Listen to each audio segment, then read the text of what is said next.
Buenos días, mi nombre es Daniel Mendoza, soy fellow del programa de Medicina Crítica y Cuidado Intensivo de la Universidad de Antioquia. El día de hoy vamos a hablar de bacteriemia asociada al catéter, una charla que teníamos pendiente para terminar el módulo de infectología. Dar el agradecimiento al doctor Daniel Montoya, infectólogo de la institución, por el apoyo con la charla. Esta va a ser nuestra tabla de contenido. Vamos a tener una introducción, vamos a hablar algo de historia, definiciones, epidemiología, factores de riesgo, la microbiología más frecuente, cómo es la patogenia, el diagnóstico, complicaciones de la bacteriemia, estrategias de prevención, tratamiento, recomendaciones por aislamiento y conclusiones. Entonces, para iniciar, las infecciones del torrente sanguíneo relacionadas con un catéter ocurren en cualquier tipo de dispositivo intravascular, es decir, catéter periférico, catéter venoso central, catéter de diálisis, ¿sí? Y cada vez los pacientes que ingresan a la hospitalización, en varios estudios demostraron que aproximadamente el 90 al 95% requieren mínimo un catéter periférico. Se ha asociado que el riesgo de bacteriemia asociado al catéter es aproximadamente del 30% de todas las bacteriemias que se presentan en la institución. Esto es para hablar algo de la historia. Entonces, el primer catéter que se creó fue por el doctor Dudrick en 1967, el cual creó un catéter venoso central a partir de material de PVC para administrar nutrición parenteral a un paciente que tenía un síndrome de intestino corto secundario a una cirugía. Posteriormente, el doctor Hickman, que es un nefrólogo, creó un catéter también venoso central, pero este lo adaptó a nivel pediátrico. El doctor Uldol en 1980 creó el primer catéter de hemodiálisis, ¿sí? Que tenía una entrada venosa y arterial o de doble lumen. Sin embargo, este catéter no llegó a utilizarse al principio, sino hasta 1987, o sea, 7 años después, donde el doctor Mahurkar hizo una modificación, sobre todo en la punta, que creó la punta en D, y es hasta el momento el tipo de catéter que se utiliza y es como el mismo mecanismo. Entonces, ¿qué tipo de catéteres tenemos? Entonces, tenemos el catéter venoso periférico, que es el que conocemos, tiene pocas riesgo de complicaciones infecciosas. El catéter arterial, que se utiliza para controles hemodinámicos, también tiene riesgo escaso de infección. El catéter de línea media, que es un catéter en el antebrazo de mayor longitud, tiene menos riesgo de infección. El catéter venoso central de inserción periférica, el famoso PIC, es un catéter venoso central insertado de manera periférica que tiene menos riesgos de complicaciones, sobre todo mecánicas, más no tanto como infecciosas a un catéter venoso central. El catéter de arteria pulmonar, que es un catéter venoso central, y a través de ese colocamos el catéter de Schwann-Ganz para monitoreo hemodinámico, el catéter no tunelizado o el catéter para diálisis, el catéter de diálisis tunelizado, que pues si está tunelizado tiene menos riesgo de infección, el catéter con reservorio implantable, que es el que se utiliza para quimioterapia, y el catéter arterial central, que es el femoral, que se utiliza para plasmaféresis. ¿Cuál es el que se infecta más? Pues el catéter venoso central, que nosotros más manejamos en la UCI, pues lógicamente que no es el no tunelizado, y el catéter venoso femoral.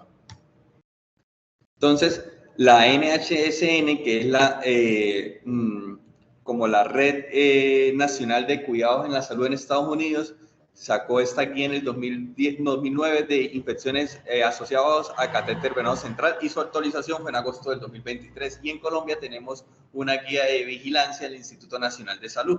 Entonces, es importante reconocer que vamos a encontrar dos definiciones: una definición de vigilancia epidemiológica y una definición clínica. Entonces, ¿cuál es la definición de vigilancia de bacteriemias asociadas a catéter? Entonces, es una infección del torrente sanguíneo confirmado por laboratorio, donde una línea central está presente por más de 2 días antes del cultivo positivo o un día después de su extracción. Entonces, tenemos 2 ejemplos.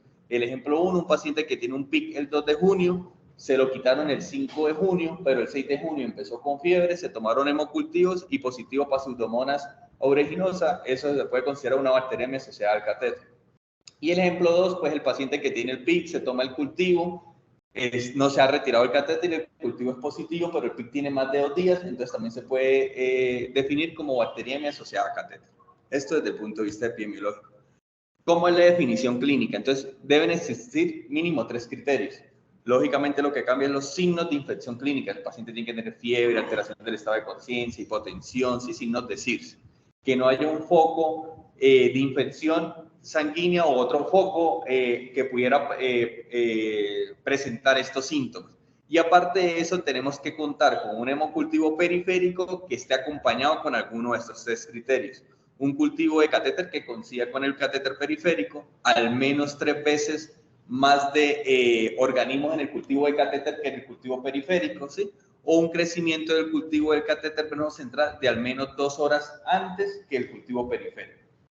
Entonces, con alguno de estos se hace la definición de clínica de bacteriemia asociada a catéter. En cuanto a la epidemiología, entonces en el 2017, en este estudio que fue publicado en el 2016, 3.576 hospitales de Estados Unidos reportaron a la NHSN las infecciones o la bacteriemia asociada a catéter. De esos 3.500 hospitales, 24.265 bacteriemias fueron encontrados, con una incidencia que varió de 1.65 a 3.64, eso en Estados Unidos. ¿Por qué es importante este tema? Ya está demostrado que la bacteriemia asociada al catéter es igual a mortalidad, y este metaanálisis, que fue un metaanálisis publicado en el 2015, aproximadamente 2.000 pacientes, 17 artículos fueron ingresados, donde se logró demostrar que los pacientes que tienen bacteriemia asociada al catéter, el riesgo de mortalidad es de 2.75. Sin embargo, pues un estudio, pues lógicamente con una heterogeneidad bastante importante, pero ya hay varios estudios que han mostrado que el riesgo de mortalidad asociado a esta patología, y además de que es una enfermedad que es prevenible, entonces por eso radica tal importancia. ¿Qué tenemos en Colombia? Entonces, en el 2012, el Instituto Nacional de Salud implementó la guía de infecciones asociadas al cuidado de la salud, y se hizo este estudio descriptivo en el 2020, de donde sacaron los datos del CIVIGILA para evaluar como la epidemiología en nuestro país. Entonces, ¿qué se logró demostrar? En el 2020 se encontraron 8.089 registros, sin embargo, 6.446 casos de infecciones asociados al cuidado de la salud, y infecciones del tracto sanguíneo asociadas al catéter fue aproximadamente 48.1%, es decir, aproximadamente 3.100 pacientes si sumamos esto. Y de esos 3.100 pacientes, el 78% correspondía a una unidad de cuidados intensivos adultos, porque aquí están neonatal y pediátrica. Y la edad más frecuente fue aproximadamente entre los 60 y 70 años. Eso en Colombia. ¿Y cuál es la tasa de incidencia por 1.000 días de dispositivo? Como vemos, varía desde el 2013 al 2020, varía entre 3.8 y 2.1, es decir, muy parecido a lo que también reportó Estados Unidos, que es de 1.65 a 3.5 la incidencia por 1.000 días de catéter. ¿Qué tenemos en Antioquia? Entonces, en septiembre del 2023 se reportó que la incidencia aquí en Antioquia fue de 1.86, encontrándose que fue 1.3 en la UCI adulta, o sea, menor que en la UCI pediátrica y neonatal, con una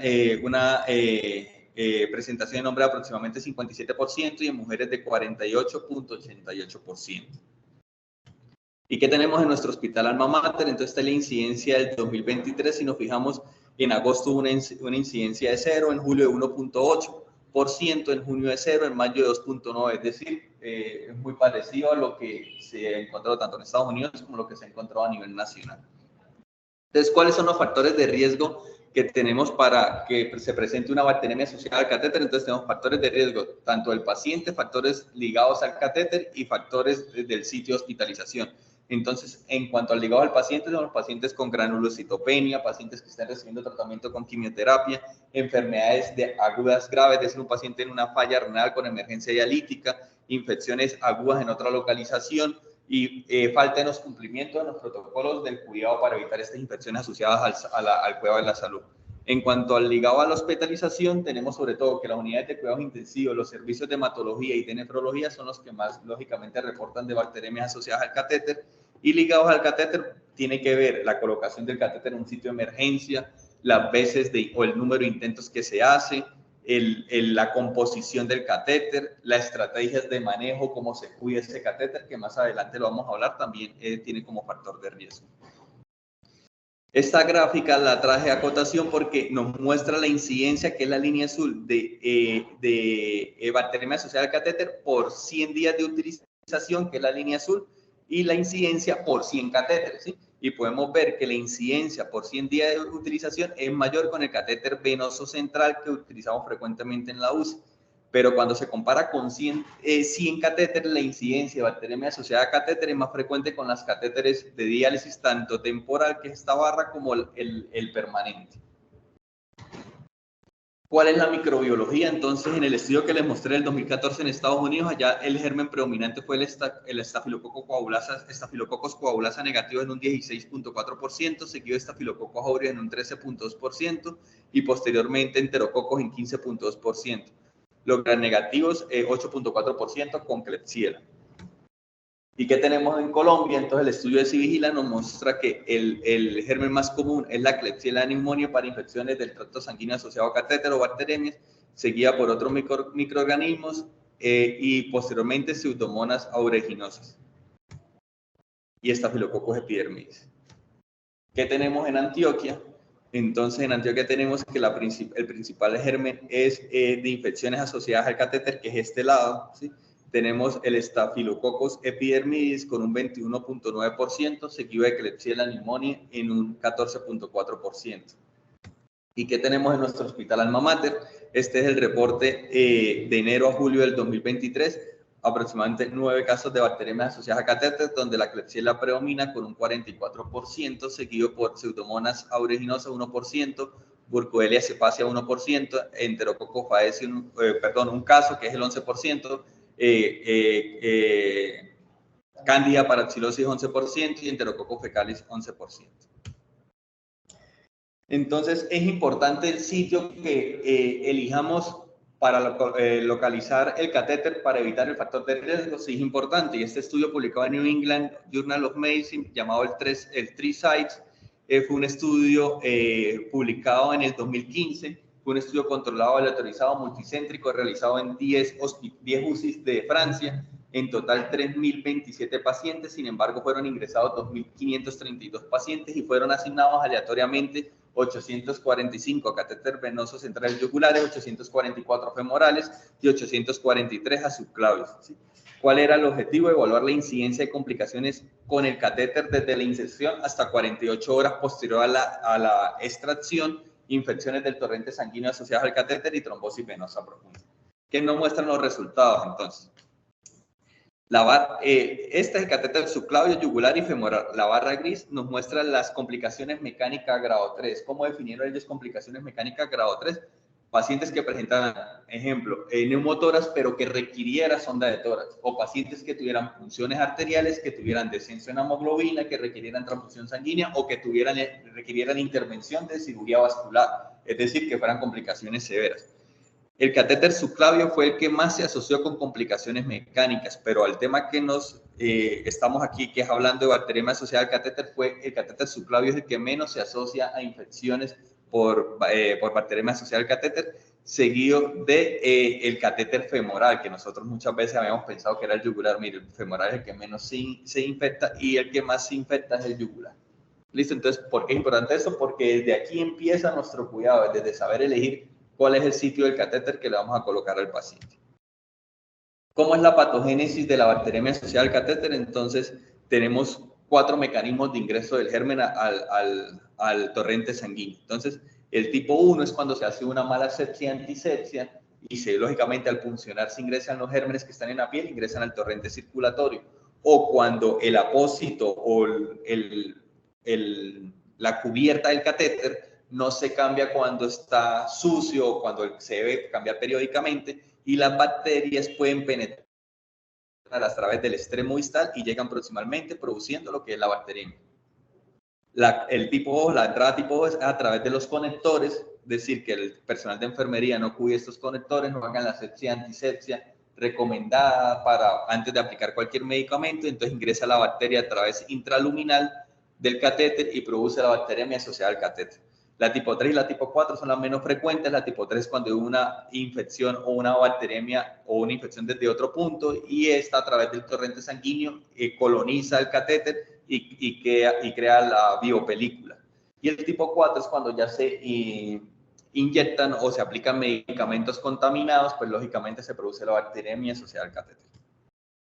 Esta es la famosa biopelícula. Esto fue un estudio experimental, o sea, hecho en el laboratorio con un estafilococo coagulasa negativo. ¿Y qué es la biopelícula? La biopelícula son son gérmenes que se pegan a un material, un microorganismo que se pegan a un material inerte o vivo y crean o sintetizan proteínas, ácido nucleico y agua. El 98% es agua y por eso confiere un material como gelatinoso. y es muy difícil de erradicar. Por eso cuando hay información de biopelícula, lo ideal es retirar el catéter para poder solucionar, lógicamente, adicional al tratamiento antibiótico, poder solucionar esta bacteremia asociada al catéter. ¿Cómo se diagnostica la bacteremia asociada al catéter? Entonces, importante tener los signos clínicos que ya los hablamos, signos de CIRS. Hay que evaluar también el sitio de inserción del catéter, si el paciente tiene induración, eritema, calor, hasta 2 centímetros alrededor de la inserción del catéter, pues podemos hablar de bacteremia, y lógicamente si secreta o no secreta material purulento. Y también tenemos que evaluar las infecciones a distancia, no es solamente evaluar el sitio de localización del catéter. El paciente puede tener endoftalmitis endógena o puede tener las lesiones de nódulos de Osler o Henneway, que son características de las embolias sépticas. Entonces, ¿qué recomendaciones tenemos que hacer para poder hacer el diagnóstico? Recomendaciones en cuanto a las tomas de hemocultivos para poder hacer el diagnóstico de bacteriemia asociada al catéter. Entonces, primero debemos realizar la antisepsia con clorexidina alcohólica al 2% o tintura de yodo, o sea, el yodo si hay hipersensibilidad. Importante que la clorexidina se debe aplicar y se debe dejar durante 30 segundos y se debe dejar secar, no lo debemos retirar. Y si vamos a utilizar yodo, el yodo hay que dejarlo 3 minutos para que pueda hacer su efecto, y lo ideal es solamente retirar como los excesos, no es retirar como tal. Para pacientes adultos se deben tomar 2 sets de hemocultivo mínimo, es decir, un set se compone de una botella aerobia y una botella anaerobia. Entonces se deben tomar mínimo 4 botellas, cada una con aproximadamente 10 ml de sangre. Si hay catéter venoso central, se debe tomar un set del catéter, ¿sí? Y un set aparte de la punción o la vena periférica. Se debe transportar inmediatamente al laboratorio a temperatura ambiente, no se debe refrigerar ni se debe preincubar. La preparación de la piel para obtención de muestras percutáneas se debe hacer con todos los métodos de sepsia y antisepsia para evitar lógicamente la colonización, la contaminación más bien de la muestra, ¿sí? Y para los catéteres venosos que tienen múltiples luces, se deben obtener muestras de todos los lúmenes o de todas las luces, porque el germen puede estar presente en una luz y tomamos de una luz que no está, o no tomamos la luz donde está presente el germen, entonces no va a salir negativo. Ese es un falso negativo, no va a salir ese reporte. Importante esto, por eso lo puse aparte. Los hemocultivos del punto de catéter son cultivos cuantitativos, es decir, cultivo de punta de catéter mediante inmersión en caldo. Esto no se sugiere porque no sabemos diferenciar entre una contaminación o una colonización y una infección propiamente dicha. Entonces, ¿de dónde sale la recomendación que se deben tomar mínimo 4 sets? De este estudio. Este es un estudio publicado en el 2007 en la revista Clínica de Microbiología, donde hacen un estudio retrospectivo. Se revisaron todos los pacientes que clínicamente y microbiológicamente tuvieran infecciones asociadas o bacterias asociadas a catéter y que tuvieran mínimo 3 cultivos positivos. Entonces se encontraron aproximadamente 630 cultivos monimicrobianos, ¿sí? Que en los 3 hemocultivos salían positivos. Y cuando se evaluó la sensibilidad, si ellos miraban solamente el 73% de esos, o el microorganismo fue detectado solamente en el 73% en aquellos pacientes que se tomó un solo set. Cuando se tomaron 2 sets, se detectó 89.7% de ese microorganismo, y cuando se tomó 3 sets, el 98.3%. De aquí sale la recomendación que mínimo se deben tomar 2 sets, es decir, 4 botellas de hemocultivos para diagnosticar esta enfermedad. Esto es un flujograma para ciertas recomendaciones de si se debe tomar o no tomar hemocultivos. Entonces, si el paciente está en sepsis o en choque séptico o se sospecha una infección endovascular, lógicamente hay que tomar hemocultivos, como ya lo dijimos, mínimo 4 botellas. Si no hay sospecha o no estamos claros de este choque séptico o infección endovascular, entonces que tenemos que evaluar la probabilidad pretest. La probabilidad pretest es definir de acuerdo a la infección del paciente si el paciente tiene alto riesgo de presentar bacteremia o no tiene riesgo de presentar bacteremia. Es decir, los pacientes que tienen alto riesgo son los pacientes que tienen discitis, los pacientes que tienen artritis séptica, los pacientes que tienen choque séptico. A estos pacientes hay que tomarles hemocultivos. La clase intermedia o la nivel intermedio es como aquel paciente que tiene una neumonía asociada a la ventilación mecánica, pero por decir no está en shock. Entonces esto como que depende mucho individualizar el paciente y sospechar si aparte de eso hay otro signo clínico que sospeche que puede estar presentando una bacteremia asociada al catéter.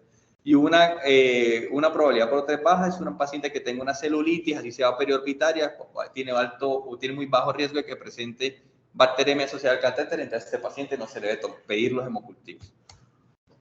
¿A quién se le debe solicitar hemocultivos control? Entonces, paciente que tenga aislamiento de estafilococo aureus, estafilococo ludonensis, paciente que tenga fungemia, paciente que presente una bacteriemia por bacilos gram negativos, que sean beta-lactamasa espectro extendido, carbapenemasas y que no tengan respuesta clínica. Paciente que tenga bacteriemia por Pseudomonas aeruginosa o Acinetobacter y paciente con foco endovascular o riesgo endovascular como aquellos que tienen prótesis valvular. Entonces, si el paciente tiene alguna de estas condiciones, se debe tomar hemocultivos control a 72 horas de iniciar tratamiento. Y evaluamos la eficacia del tratamiento. Debemos contar los días de tratamiento efectivo posterior a que estos hemocultivos control no salgan negativos.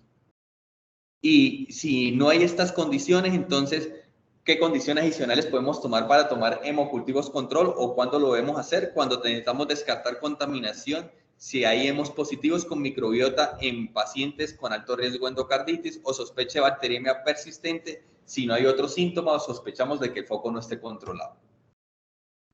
Entonces, ¿de dónde viene la recomendación de cuántas luces tomar a los catéteres venosos centrales? De este estudio, fue un estudio publicado en el 2010 en la revista de Enfermedades Infecciosas, fue un estudio retrospectivo. El objetivo era calcular el número de episodios de pérdida o que se habrían pasado si no se cultivaran todas las luces de un catéter. Fue un estudio realizado en Madrid, España, entre el 2003 y el 2009. Y los pacientes con bacteriemia microbiológicamente comprobada que se utilizaron todas las luces del catéter o se cultivaron todas las luces del catéter posible, eran ingresados al estudio, en total 171 episodios, 154 pacientes. Se hizo en un solo hospital de España porque en ese hospital desde el 2010 se tomó esa conducta, ese plan de cuidado de cultivar todas las luces del catéter cuando se sospechaba una bacteriemia asociada al catéter. ¿Qué nos mostró esto? Entonces ellos hacen dos grupos, los catéteres de doble luz y los catéteres de triple luz.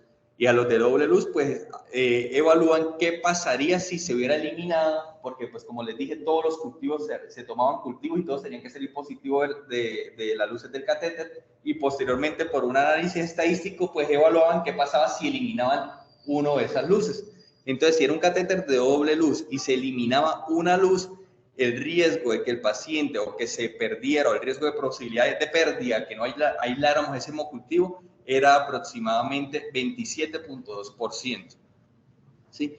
Si era de triple luz, el riesgo era aproximadamente de 15.8%. Y eso fue estadísticamente significativo. Cuando se eliminaban dos luces, lógicamente, si eliminaban dos luces, tenía que ser de un catéter de 3 vías, ¿sí? El riesgo de que se perdieran o que no se aislara el microorganismo era de 37.3%. Entonces, un riesgo bastante importante, por eso se deben tomar todas las luces de los catéteres venosos centrales. ¿Cuáles son los principales métodos diagnósticos para hacer el diagnóstico de bacteriemia asociada al catéter? Entonces, desde el punto de vista microbiológico, tenemos diagnósticos con retirada del catéter, que son diagnósticos semicuantitativos del catéter, es decir, que tiene que haber más de 15 unidades formadoras de colonias en el cultivo del catéter que en el cultivo periférico, pero lógicamente esto requiere requiere demasiado trabajo para el microbiólogo. Un cultivo cuantitativo de la superficie, cultivo cuantitativo del cemento del catéter, que requiera más de 10 unidades formadoras de colonias, pero el problema es que los cultivos cuantitativos son más demorados, requieren mucho más tiempo por lo que les estoy diciendo. Y un cultivo cuantitativo por sonicación del catéter también es muy demorado, a pesar de que tiene sensibilidad y especificidad bastante importantes. No, por ejemplo, en nuestra ciudad no se realiza. ¿Y por qué no se realizan? Porque tenemos diagnósticos sin retirada del catéter que en muchos pacientes pues, puede ser beneficioso a aquellos pacientes que son difíciles de colocar un dispositivo. Entonces tenemos los hemocultivos pareados, que es decir, que haya más de 3 microorganismos en relación con el cultivo periférico. El cuento de colonias debe ser más de 3 veces que en el cultivo periférico, pero también se requiere mucho tiempo y una mano de obra intensa. Y tenemos los hemocultivos pareados por tiempo diferencial, que es lo que les mencioné al principio, que es que crezca primero el germen, como se sospecha que la causa de la infección está en el catéter, la mayor carga bacteriana ¿dónde está? Pues en el catéter. Entonces, se supone que por lógica debe crecer primero en el catéter. Entonces, si crece primero en el catéter con un tiempo diferencial de 2 horas, se considera que es una bacteriemia asociada al catéter en comparación con el hemocultivo periférico y miren la sensibilidad del 72 al 96% y una especificidad del 90 al 95%. Entonces, por esto es como el más rápido eso es que se utiliza eso. También tenemos el cepillado endoluminal, que a través de un cepillo especial se limpia el catéter y eso se manda a cultivar. Sin embargo, tiene mucho riesgo de complicación de embolias sépticas y de arritmias cardíacas, ¿sí? Tenemos los cultivos semicuantitativos de la piel, ¿sí? Tiene una buena sensibilidad y especificidad, pero pues no son tan utilizados. Y el tinción de gran concistopin de leucocitos de naranja, pero el problema es que se requiere pues la tecnología específica para esa tinción con cistopin, entonces tampoco son tan utilizados. Entonces es útil el tiempo diferencial del catéter. ¿Qué estudios tenemos en cuanto a esto? Entonces fue un estudio publicado ahorita en agosto del 2023 en la revista Enfermedades Infecciosas, una revisión sistemática y metaanálisis. Los estudios se buscaron a través de Embase, EdMed y Cochrane. Los estudios fueron buscados hasta el 6 de noviembre del 2021. En total 23 estudios fueron incluidos y 2.523 sospechas de bacteriemia asociada al catéter. Los estudios eran incluidos y reportaban sensibilidad, especificidad y valores predictivos. Y el tiempo diferencial, la conclusión fue que el tiempo diferencial funciona bien para descartar la bacteriemia asociada al catéter cuando la fuente infecciosa no está clara, y además nos da el valor adicional de que no hay que retirar el catéter si el paciente no tiene una bacteriemia o no tiene este tiempo diferencial. Entonces, este FORESPLOR nos muestra la sensibilidad y especificidad de los estudios que ellos ingresaron. Como les dije, aproximadamente 2.600 bacteriemias fueron encontrados y la sensibilidad fue de 81.3%, la especificidad de 91.8%, con un área bajo la curva que la vamos a ver aquí de 0.9, es decir, bastante importante. Entonces, sí podemos utilizar este método para hacer el diagnóstico de bacteriemia asociada al catéter. ¿Qué hacemos si tenemos un estafilococo aureus? ¿Confirmamos el diagnóstico de bacteriemia asociada al catéter? Sí. Si tenemos un estreptococo también, enterobacteria o pseudomonas, es decir, lógicamente asociado a la clínica. Pero el problema es cuando tenemos estafilococos coagulasas negativos, que son los organismos que más colonizan o tienen colonizada nuestra piel. Entonces, como cuáles: el aerococos, el micrococos, el Corynebacterium adnes, el Bacillus species, el Corynebacterium species, algunos estreptococos del grupo Virians. Entonces tenemos que mirar primero el número de hemocultivos positivos y dos, el sitio de muestra. Entonces, si vamos a ver el número de hemocultivos positivos para estreptococos coagulasa negativos, si se tomó uno y solamente fue tomado un hemocultivo, pues es muy difícil determinar si hay riesgo de infección o colonización. Si se tomó uno y uno se tomaron dos o tres y uno salió positivo, el valor predictivo positivo para que sea una bacteriemia, una verdadera bacteriemia, es solamente el 24%, es decir, puede ser más colonización. Si se tomaron dos salieron positivos y se tomaron dos o tres hemocultivos, entonces el valor predictivo positivo es de 50% de bacteriemia asociada a catéter si dos hemocultivos del catéter venoso central tienen la misma cepa. O sea, los dos eran del mismo central y los dos salieron positivos para el mismo microorganismo. Un valor predictivo positivo de 96% si uno del hemocultivo central sale positivo y la misma cepa que el hemocultivo periférico. Y el valor predictivo del 98% si el estreptococo o los estreptococos o negativo sale en dos periféricos de la misma cepa. Es decir, como que el tener los dos periféricos de tres muestras es como que mayor valor predictivo tiene en la muestra. Entonces, ¿qué complicaciones tenemos?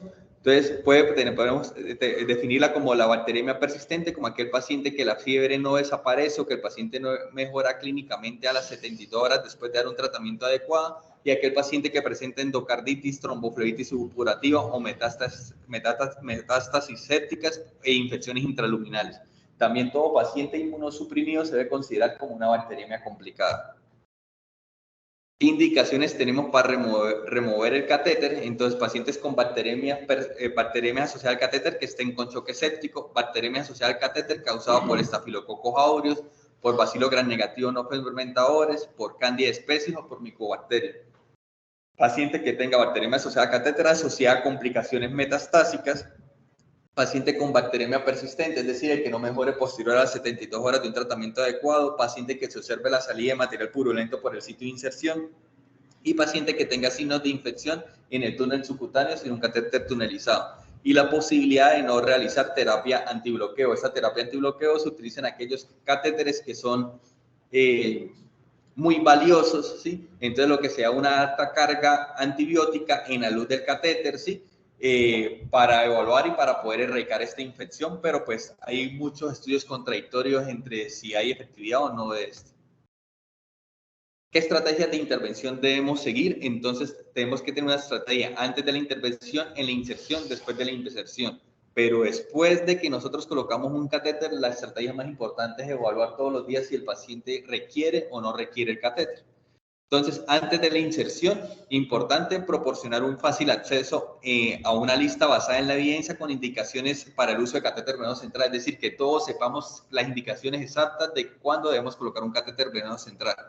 Una adecuada educación y evaluación de las competencias a los profesionales de la salud que están involucrados lógicamente en la inserción y en la colocación del catéter, si saben cuánto tiempo se da la clorexina, si se limpia, cómo se va a hacer la limpieza. ¿Sí? Y bañar a los pacientes de la UCI con preparación de clorexina, eso a pesar de que la recomendación alta, los estudios no son tan concluyentes. Durante la inserción, entonces, evaluar una lista de verificación, es decir, que tengamos como nuestra lista de chequeo antes de colocar nuestro catéter central para evaluar que tenemos todos los dispositivos y todo lo que requeremos para colocar el catéter central. Realizar, lógicamente, una higiene de manos antes de la inserción o manipulación del catéter. Como ya les mostré, se prefiere el uso en subclavio para evitar las infecciones asociadas al catéter. Utilice un antiséptico de clorexina alcohólica si es posible para la preparación de la piel. Si es este antiséptico para la preparación de la piel, como les dije, se debe dejar aproximadamente 30 segundos. Es importante utilizar guía ecográfica porque la guía ecográfica nos va a disminuir el número de intentos, entonces menos riesgo de infecciones asociadas al catéter. Y posterior a la intervención, garantizar y proporcionar adecuado número de enfermeras y ojalá que las enfermeras no fluctúen dentro de los servicios, sino que sean propias para que conozcan y manejen este tipo de pacientes. Usar apósitos que contengan clorexina para cubrir el catéter en pacientes mayores de 2 años. Si son apósitos con clorexina, ¿sí? Se puede cambiar cada 7 días o antes si el apósito está sucio. Si es un apósito de gasa normal, se debe cambiar 2 días o antes si el apósito está sucio. ¿Sí? Desinfectar los conectores sin aguja y los puertos antes de acceder o colocar algún medicamento y se va a hacer aproximadamente la limpieza durante 10 segundos del conector. Retirar los catéteres no esenciales. El reemplazo de rutina de catéter se debe reemplazar rutinariamente. Los equipos que utilizan si vamos a pasar sangre, soluciones líquidas en lípido y eso se deben cambiar rutinariamente. ¿Sí? Y realizar lógicamente comités de vigilancia en las instituciones para poder buscar las bacterias asociadas al catéter. Este fue un estudio multicéntrico, el CLIN, el cual comparó el uso de clorexina versus la solución en yodo y a su vez se comparó si la técnica de restregar o no restregar era eficiente en estas dos técnicas, es decir, en el grupo de yodo y en el grupo de clorexina. En total, 11 unidades de cuidados intensivos en Francia. Se realizó entre el 2012 y el 2014. Pacientes mayores de 18 años que tuvieran criterio con catéter venoso arterial o venoso central que lo requirieran por más de 48 horas. En el grupo de clorexina, 1.181 pacientes. En el grupo de yodo, 1.168 pacientes. Y en el grupo de clorexina, 594 pacientes con lavado y 587, o sea, con lavado no, con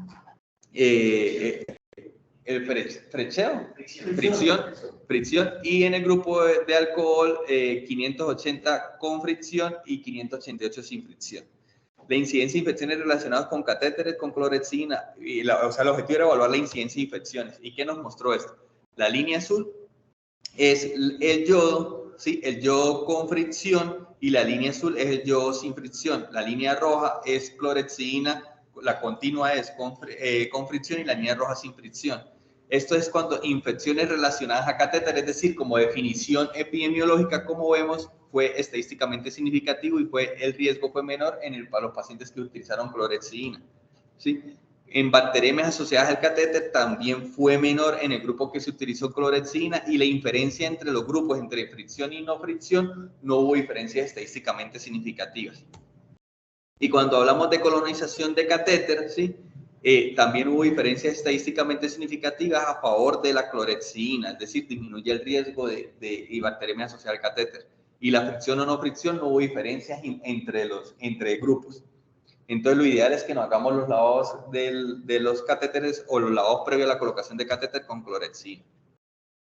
Y este estudio fue la BEI, fue un estudio en el cual se evaluó si bañar los pacientes con clorexina ¿sí? Era eficaz para definir las infecciones asociadas al cuidado de la salud y lógicamente bacteremia. Sin embargo, esto fue un estudio que se realizó en 26 hospitales, fue un clúster, entonces se hicieron dos grupos, baño general versus baños con clorexina, 90 unidades de cuidados intensivos, no fueron unidades de cuidados intensivos, sino fueron unidades no críticas, o sea, unidades de hospitalización.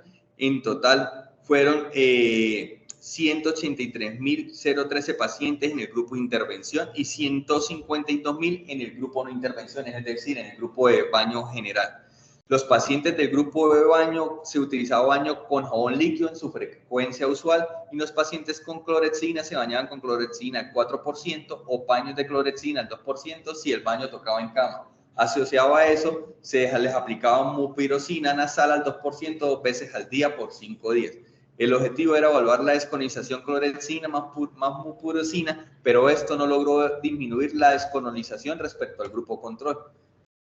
Este es el grupo control y esta es la descolonización, y como vemos el riesgo, la relación de riesgo fue equivalente y no hubo diferencia estadísticamente significativa en ambos grupos, 0,87 y 0,79 para cultivos positivos para enterococos resistentes a la vancomicina o estafilococos aureometicino resistentes. Para gérmenes gram negativos multilogos resistentes tampoco hubo diferencias estadísticamente significativas. Y para todas las infecciones o bacterias asociadas a todos los patógenos, tampoco hubo diferencias significativas en bañar los pacientes o en bañarlos con clorexina, a pesar de que la guía recomienda, y a eso como una recomendación alta, de bañar todos los días a los pacientes con clorexina, no hay una evidencia clara de esto.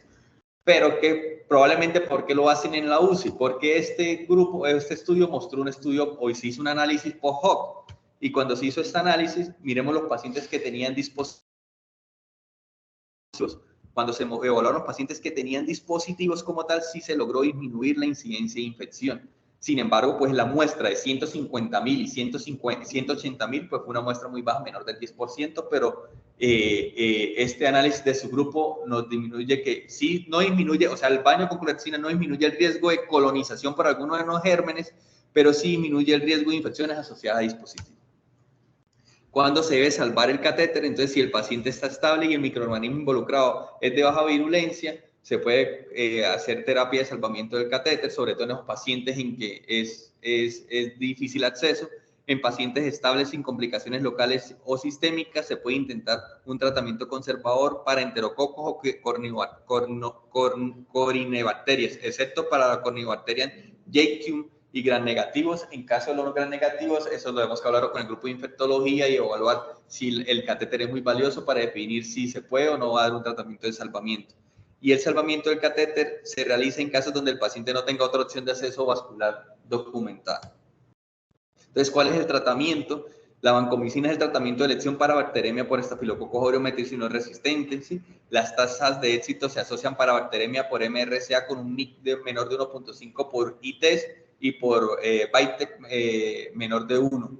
Pero se ha mostrado también mejor supervivencia en algunos estudios con dactomicina.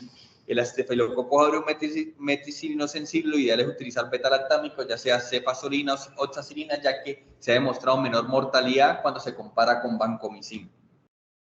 ¿Cuándo se debe iniciar cubrimiento para gram negativos? En pacientes que tengan lesión de la médula espinal o colonización gastrointestinal, pacientes con catéteres femorales, pacientes con neutropenia o malignidad hematológica, estancia prolongada o diabetes mellitus.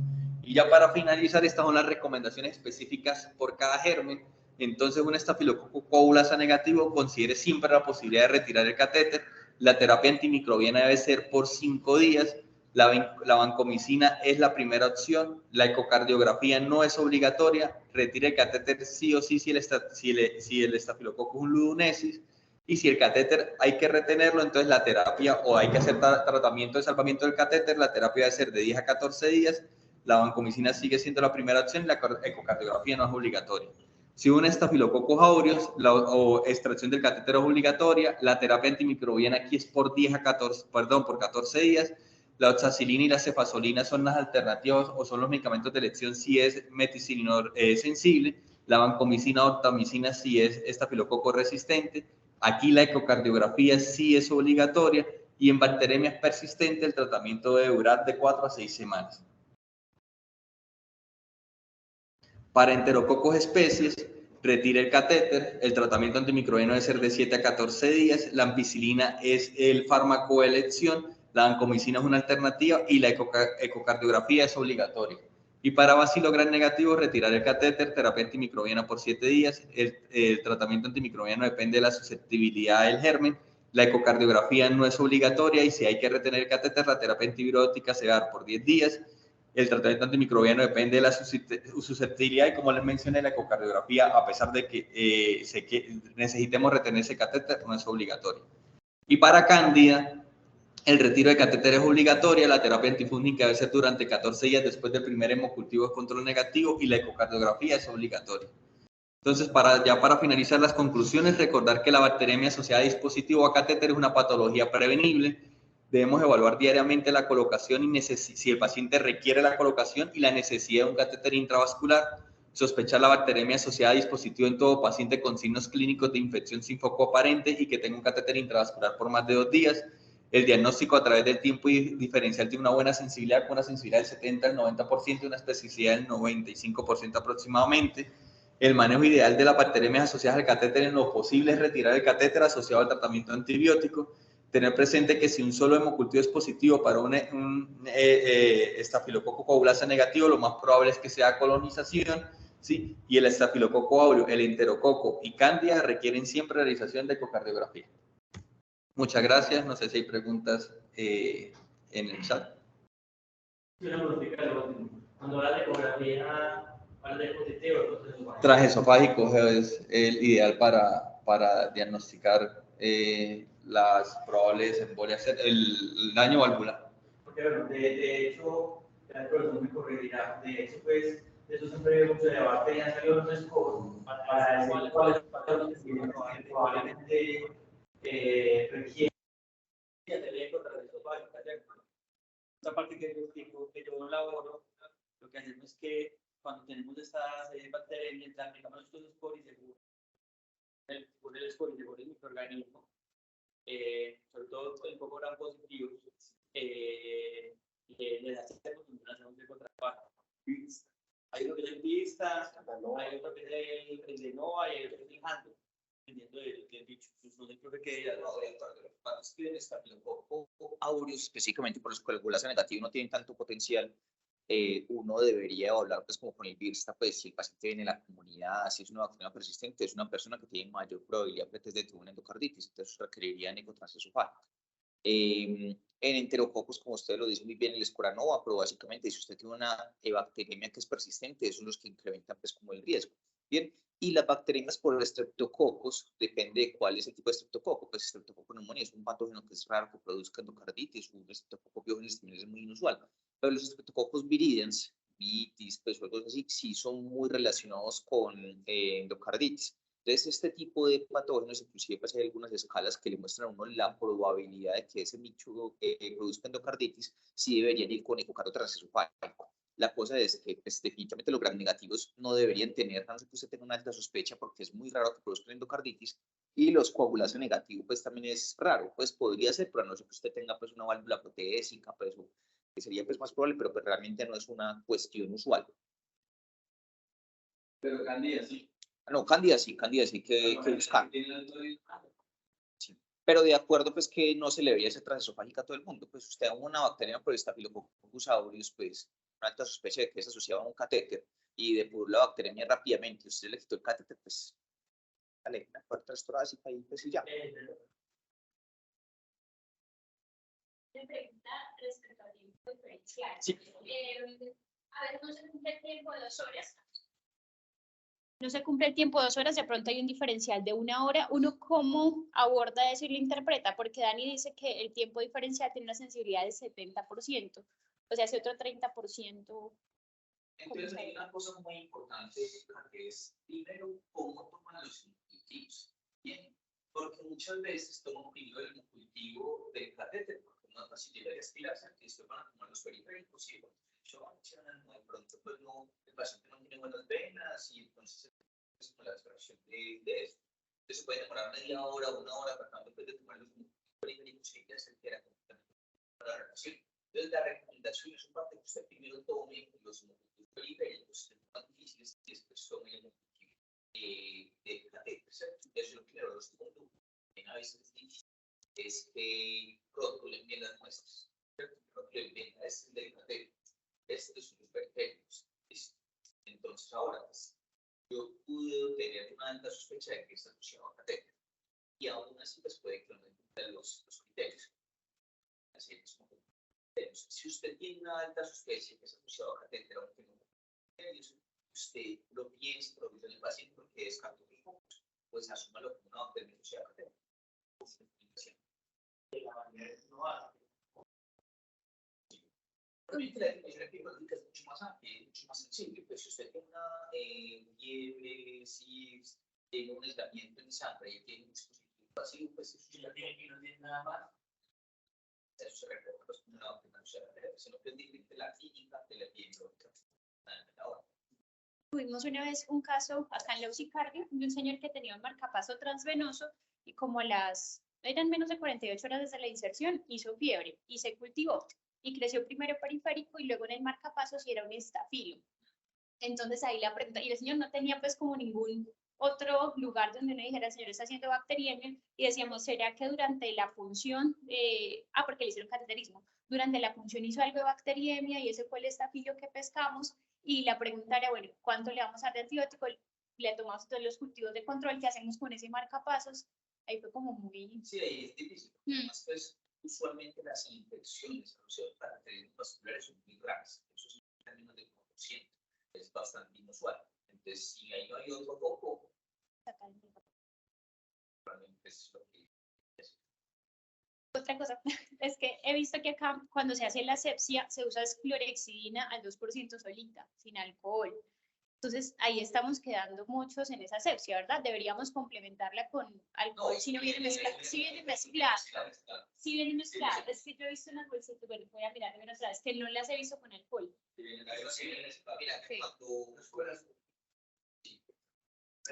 Claro, es el hisopo que sí ya tiene alcohol. Sí, claro, sí, ajá, listo. Yo quería hacer como un aporte relacionado con la toma de hemocultivos periféricos y muchas veces vemos que por facilidad a veces de enfermería toman hemocultivos periféricos a través de las líneas arteriales y es una conducta que claramente no se debe hacer porque sabemos que incluso las líneas arteriales, como lo mostró Daniel, pueden estar colonizadas o incluso infectadas. Y otro punto, y que bueno, me parece también contradictorio el hecho de ahorrar recursos tratando de no tomar hemocultivos por cada uno de los lúmenes, que también en algunos centros no se toma a través de los lúmenes, sino solo un hemocultivo a través de uno de los lúmenes del catéter. Y como lo mencionaba claramente Daniel, el hecho de omitir tomar hemocultivos por uno de esos lúmenes, podemos tener falsos negativos en un paciente que tiene una bacteremia asociada a catéter. Entonces, yo creo que eso debe quedar muy claro.